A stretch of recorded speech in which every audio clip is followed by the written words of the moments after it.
ఓం మహాగణాధిపతయే నమ. ఓం గురుభ్యో నమ. ఓం శ్రీమాత్రే నమ. పరమేశ్వర స్వరూపమైనటువంటి జ్యోతిష, వాస్తు మరియు ఇతర అనేకమైనటువంటి శాస్త్రములను మనకు అందించినటువంటి మహర్షులకి నమస్కారం. హయగ్రీవ హయగ్రీవ హయగ్రీవేతియోపదేత్తస్స నిస్సరదేవాణి జన్మకన్యా ప్రవాహవత్.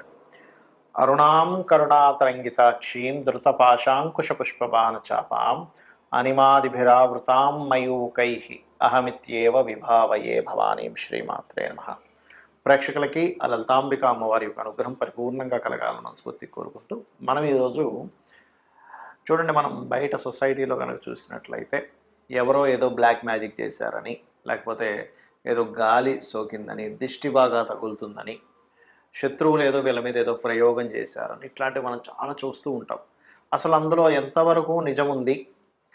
ఇక్కడ పాయింట్ బై పాయింట్గా చూసుకుంటే, అంటే ఒక్కొక్క లగ్నానికి అసలు ఏ గ్రహ దశ వల్ల, ఏ కాంబినేషన్స్ వల్ల అలాంటివి ఏర్పడతాయి. ఇక్కడ పాయింట్ నెంబర్ 1 ఏంటంటే అసలు సిమ్టమ్స్ ఏమిటి, అదేవిధంగా దీని మీద మోసాలు ఎలా జరుగుతున్నాయి, అలాగే భ్రమలు ఉంటాయి కొంతమందికి. సిమ్టమ్స్, మోసాలు, భ్రమలు, అదేవిధంగా అసలు ఎందుకు వస్తాయి ఇవి, అసలు ఎందుకు ఏర్పడతాయి, ఇవి తొలగిపోవాలంటే ఏం చేసుకోవాలి, అసలు ఈ కాలంలో అలా చేసేవాళ్ళు ఉన్నారా అనేటువంటి అనేకమైనటువంటి అంశాలు ఒక్కొక్క లగ్నరీత్యా పూర్తిగా తెలుసుకుందాం. మీరు వీడియో ఆఖరి వరకు చూడండి. అయితే ఈ విషయాలను ఎన్నో రీసెర్చ్లు చేసి చెప్తున్నటువంటి అంశం ఇది. ఈ యొక్క అంశం చెప్తుంది నేనైనప్పటికీ కూడా చెప్పేస్తుంది సాక్షాత్ లలితామ్మవారిగా భావిస్తూ భ్రమల్ని, భయాల్ని పోగొట్టుకోవడానికే ఈ వీడియో పర్టికులర్గా చూడండి, మీకు అర్థమవుతుంది. కుంభలగ్నము, కుంభరాశి. కుంభం వారికి అందరికీ ఒక ఎత్తైతే కుంభం వారు ముఖ్యంగా ఏదైనా మట్టడం వల్ల జరుగుతుంటాయండి శని దశల్లో. అంటే మనం చూస్తుంటాం, చూసారు, ఎక్కడో రోడ్డు మీద ఏదో వేశారండి, దాన్ని వెళ్ళి తొక్కాము అందుకే అక్కడి నుంచి అని. అది ఎప్పుడు జరుగుతుంది? అందరికీ జరగదు. మళ్ళీ అది మీ లగ్నాధిపతి వీక్గా ఉండి మీ రవి గనక స్పాయిల్ అయితే అప్పుడు ఏదో తొక్కేసి వచ్చాడండి అందుకే ఇలా పిచ్చి పిచ్చిగా ప్రవర్తిస్తున్నాడు అంటుంటారు. అలాంటప్పుడు చిన్న దిష్టి తీసుకుంటే పోతుంది కూడా అది. కాకపోతే ఎందుకు కుంభలగ్నం వారికి అంటే లగ్నాధిపతి, వ్యయాధిపతి ఒక్కడే. అంటే పాదాలకి కారకుడు శని అవుతాడు ముఖ్యంగా వీళ్ళకి, కుంభలగ్నం వారికి. అలాంటప్పుడు శని స్పాయిల్ అయ్యాడు, ఆ మహాదశ లేదా అంతర్దశ నడుస్తుంది, తెలియని ఒక భ్రమలు. సర్వసాధారణంగా ఇట్లాంటి జరిగినప్పుడు ఏమవుతుందంటే నిద్ర పట్టదు, తొందరగా నిద్ర పట్టదు. ఒకవేళ పట్టినా సరే చెడు చెడు కళలు రావడం, ఎవరెవరో కళ్ళలోకి రావడం, లేకపోతే కొన్ని కొన్ని ఆకారాలు కొంతమంది కనిపిస్తుంటాయి కూడా. ఎదురుగా కనిపిస్తుందండి నాకు తెల్లటి ఆకారం, అదేంటో నన్ను పిలుస్తుంది అంటూ ఉంటారు. దాని అర్థం ఏమిటంటే, ఒకటి ఇక్కడ 2 విషయాలు అర్థం చేసుకోవాలి. ఒకటి, మీ పితృదేవతలు అంటే మీ పూర్వీకుల్లో ఎవరైనా వచ్చి మీకు వాళ్ళకి చేయమని చెప్పడం. రెండవది, మీరు భ్రమపడ్డం కూడా ఉంటుంది. ఎప్పుడో జరుగుతుందండి భ్రమ అనేది. దీన్ని ఎలా గుర్తించాలి అంటే, మీకు ఇది భ్రమ నిజమా అనడానికి దేవతకు సంబంధించిన కార్యక్రమాలు నార్మల్గా చేసుకుంటూనే ఉంటారు, దానిలో ఎక్కడ కూడా తేడా రాదు మీకు. భ్రమ అనుకోండి, మధ్యలో ఉలిక్కి పడ్డాలు ఇట్లాంటివి ఏమి ఉండవు. కానీ భ్రమ కాకుండా నిజంగా ఏదైనా మీకు వచ్చింది, ఏదో తొక్కడం వల్ల వచ్చిందంటే మధ్యలో ఉలిక్కి పడ్డాలు ఇట్లాంటివి జరుగుతూ ఉంటాయి. అయితే మీకు ప్రధానంగా పంచమాధిపతి బుధుడవుతాడు కాబట్టి ఓం నమో నారాయణాయ అనే మంత్రం మీ బుధగ్రహం కనుక బాగున్నట్లయితే ఆ ఒక్క మంత్రం చాలు, మీకు అన్నీ కూడా క్లియర్ అవ్వడం జరుగుతూ ఉంటుంది. అదేవిధంగా కొంతమంది చూడండి, ఆస్తుల కోసం ఇబ్బంది పెడుతూ ఉంటారు కొంతమందిని. అది ఎప్పుడు జరుగుతుంది అంటే, శుక్ర కుజ 2 గ్రహాలు కనుక పాడై జన్మజాతకంలో ఆ మహాదశలు అంతర్దశలు నడిచేటప్పుడు ఈ ఆస్తుల మూలంగా మీరు ఆస్తిని పొందితే వాళ్ళకి తగ్గుతుందనేటువంటి భావంతో కొంతమంది అన్నదమ్ముల మీద కూడా, అన్నదమ్ములకి కొన్ని ప్రయోగాలు చేసుకుంటూ ఉంటారు. అలాంటప్పుడు పర్టికులర్గా మీరు లక్ష్మీ నరసింహస్వామి యొక్క స్తోత్ర పఠనం కనుక చేయడము, లేదా వారాహి అమ్మవారి యొక్క అష్టోత్తరం. ఎందుకంటే చాలామందికి తెలియని విషయం ఏంటంటే, ఇలాంటివి జరిగినప్పుడు ఏదో చేసేసుకోవాలనుకుంటారు. అలా కాదు, జస్ట్ నామం, స్తోత్రం, ఏదైనా మంచి గురువు గారి దగ్గర ఏదైనా అమ్మవారికి సంబంధించిన బీజాక్షరాలకు సంబంధించిన ఏదైనా మంత్రం లేదా లలిత చేసుకున్నా సరిపోతుంది. అయితే ఇక్కడ ఈ సప్తమాధిపతి రవి గనక పాడేయడం అనుకోండి, అప్పుడు ఏమవుతుందంటే, రవి రాహుతో స్పాయిల్ అయి ఉన్నప్పుడు వివాహం తర్వాత ఎక్కువగా జరుగుతాయి కొంతమందికి వివాహానికి ముందు ఇట్లాంటి సిమ్టమ్స్ చూస్తే, కొంతమందికి వివాహం తర్వాత జరుగుతూ ఉంటుంది. అలాంటప్పుడు మరి ఏం చేయాలంటే, వివాహం చేసుకోకూడదా అంటే కాదు. అక్కడ వివాహానికి ముందు ఆ రవి ఏ గ్రహాల ద్వారా పాడయ్యాడో చూసుకొని దానికి సంబంధించిన దానాలు ఇవ్వడం చేస్తూ ఉండాలి. అదేవిధంగా ఒక్కోసారి చంద్రుడు స్పాయిల్ అవుతాడు కుంభలగ్నానికి, 6వ అధిపతి. అప్పుడు ఏమవుతుందంటే ఆ యొక్క శత్రుత్వాలు కానివ్వండి, మిస్అండర్స్టాండింగ్స్ కానివ్వండి అంతా తల్లి ద్వారా వస్తూ ఉంటుంది. అది కొంతకాలం ఉంటుంది. అంటే చంద్రుడు 10 సంవత్సరాల తన డ్యూరేషన్ 10 ఇయర్స్. ఒక్కొక్కసారి చంద్రుడు అంతర్దశ వచ్చింది. ఏ సంవత్సరమో, 2 సంవత్సరాలు, ఒక 6 నెలలు అట్లా వచ్చిందనుకోండి. అప్పుడు ఏమవుతుందంటే ఆ కొద్ది కాలం మాత్రమే మనస్పర్ధలు పెరుగుతుంటాయి. కాకపోతే మీకు ప్రతిసారి కూడా ఏదైనా ఒక గాలి కానీ ఏదైనా కానీ మనకేదో సినిమాల్లో చూపించినట్టు ఇదేదో మనిషిని పైకి లేపేసేయడము, ఏదో పెద్ద ఆకారం వచ్చి మనుషుల్ని ఇట్లా తిప్పేస్తున్నట్టు అంత ఏముండదు. జస్ట్ మన మైండ్ మీద, మన ఆలోచనల మీద, మనం చేసే పనుల మీద, మన రిలేషన్స్ మీద, వీటి మీద ఎఫెక్ట్ చూపిస్తూ ఉంటుంది. అయితే అన్నము గనక దానంగా ఇస్తూ ఉన్నట్లయితే, లేదా బలి అంటుంటారు. బలి అంటే ఏదో కోళ్ళని మేకల్ని పోయడం కదా, అన్నాన్ని కూడా బలిగా పెడుతూ ఉంటారు అమ్మవారికి. అమ్మవారికి అంటే డైరెక్ట్గా అమ్మవారు ఎప్పుడు తీసుకోదు. కింద నుండేటువంటి దేవతా గణములు కొన్ని ఉంటాయి, వాటికి పెడతారు. వాటికి పెట్టి వాటిని తీసుకెళ్ళి బయట ఉండేటువంటి పక్షులకో, కుక్కలకో, లేకపోతే రకరకాలు ఉంటాయి కదా జంతువులు, గోవుకు పెట్టడమో చేస్తే ఆ దోషం పూర్తిగా పోవడం అనేటువంటిది జరుగుతుంది. అలాగే మరొకటి ఏంటంటే ఇక్కడ ఈ యొక్క కుంభం వారికి శని భగవానుడు ఎక్కువగా పాడైతే కనుక వీళ్ళకి విదేశాలకు వెళ్ళడం వల్ల కూడా ఎఫెక్ట్ పడుతుంటుందని గుర్తుపెట్టుకోండి. అలాంటప్పుడు శని పాడయ్యాడు, విదేశాలకు వెళ్ళడం వల్ల నాకు ఎప్పుడు ఇలాగే జరుగుతుంది అన్నప్పుడు విదేశాల్లో ఉండగా, లేకపోతే ఇక్కడి నుంచి బయలుదేరే ముందు కానీ శివాలయంలో నూనెని కనుక దానంగా ఇస్తూ కాలభైరవ అష్టకం కనుక చదువుకున్నట్లయితే ఈ సిమ్టమ్స్ కానీ ఇబ్బందులు కానీ తొలగుతాయి పూర్తిగా.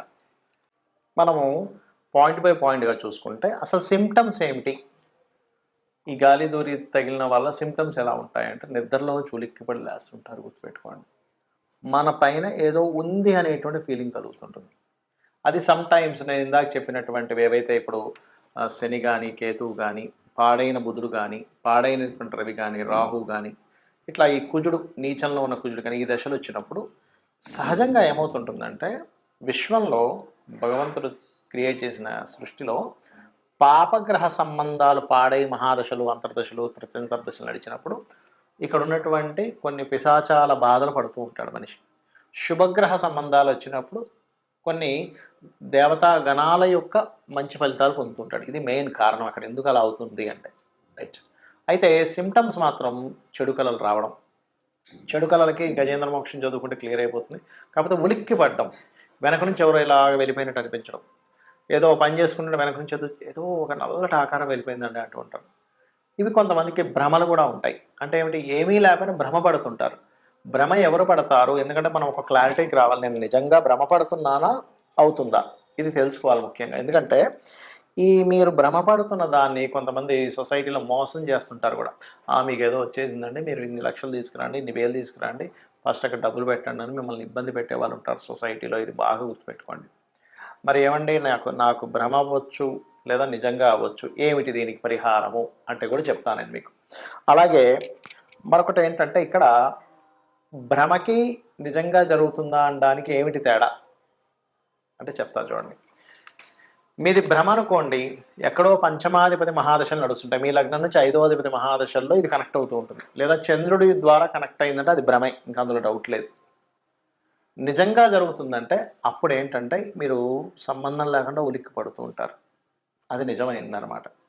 అయితే అందులో ఇక్కడ మరి ఈ రోజుల్లో నిజంగా ఇలాంటివి ఏమైనా ఇప్పుడు మనం వింటూ ఉంటాం, పాతకాలంలో వినేవాళ్ళం, బాణామతి, చిల్లంగి, లేకపోతే రకరకాలు ఉంటాయి, రకరకాల చెడుపులు చేసేవాళ్ళు ఉంటారు. మరి ఈ కాలంలో ఉన్నారంటే చాలా తక్కువ అలాంటివి చేసేవాళ్ళు ఇప్పుడు. ఎందుకంటే ఇప్పుడు అంత ఓపిక కానీ అంత నిష్టగా ఉండేవాళ్ళు కానీ లేరు. ఎక్కడో ఓ లక్షలో కోట్లో ఒక వ్యక్తి దొరుకుతారు జెన్యూన్గా ఉండేవాళ్ళు. మిగతా అంతా కూడా మార్కెట్లో ఉన్నదంతా కూడా ఫేక్ పీపుల్ ఎక్కువగా ఉన్నారు, ఇది మీరు గుర్తుపెట్టుకోండి. ఇది చాలామంది నాకు శత్రువు ఉన్నాడు, వాడి మీద ఏదో ప్రయోగం చేయడానికి ఎవరినో కలిశాను, ఇన్ని లక్షలు తీసుకున్నారు, ఏదో చేసేసాను అన్నాడు, ఇంకేవో చెప్తూ ఉంటారు. అది మీరు నమ్మకండి దయచేసి. జెన్యూన్ పీపుల్ చాలా తక్కువ. నేను ఇలాంటివి లేవనట్లేదు, ఉన్నాయి, కానీ ఇలా చేసే వాళ్ళ జెన్యూన్గా ఉండే వాళ్ళ పీపుల్ చాలా అంటే చాలా తక్కువ, చాలా ఎక్కడో కానీ ఉండరు.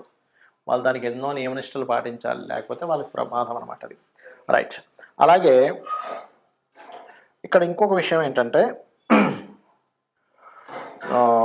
అసలు వీటి నుంచి మీరు తప్పించుకోవాలి, వీటి నుంచి అసలు బయటపడాలి అంటే ఏం చేయాలి? శాస్త్రాల్లో చాలా ఉన్నాయండి పద్ధతులు.